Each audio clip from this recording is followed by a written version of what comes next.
નમસ્કાર, આપ જોઈ રહ્યા છો સ્પાર્ક ટુડે ન્યૂઝ। નવસારીના ચારપુલ વિસ્તારમાં આવેલ 100 વર્ષ જૂની બોદાલિયા બિલ્ડિંગ ધરાશાયી થઈ છે। નવસારી શહેરના ચારપુલ વિસ્તારમાં 100 વર્ષ જૂની બોદાલિયા બિલ્ડિંગનો ભાગ તૂટી પડ્યો। જર્જરિત ઇમારતનો ભાગ તૂટી પડતા આસપાસના રહેવાસીઓમાં ભયનો માહોલ સર્જાયો છે। ઘટનાની જાણ થતાં મહાનગરપાલિકાની ફાયર વિભાગની ટીમ તાત્કાલિક ઘટના સ્થળે પહોંચી। ટીમે બિલ્ડિંગને સંપૂર્ણપણે તોડી પાડવાની કામગીરી શરૂ કરી। લોકોની સુરક્ષાને ધ્યાનમાં રાખીને આસપાસનો માર્ગ બંધ કરી દેવામાં આવ્યો છે। નવસારી શહેરમાં આવી અનેક જર્જરિત ઇમારતો છે જેમને મહાનગરપાલિકા દ્વારા નોટિસ આપવામાં આવી છે અને આ ઇમારતોમાં હજુ પણ લોકો રહે છે। જો આવી ઇમારતો ધરાશાયી થાય તો રહેવાસીઓને ઈજા થવાનું જોખમ છે, સાથે જ આજુબાજુની ઇમારતોને પણ નુકસાન થઈ શકે છે।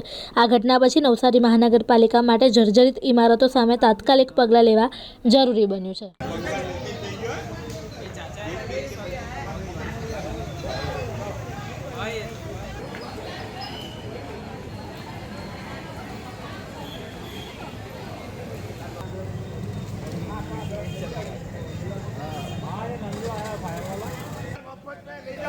चलो उसको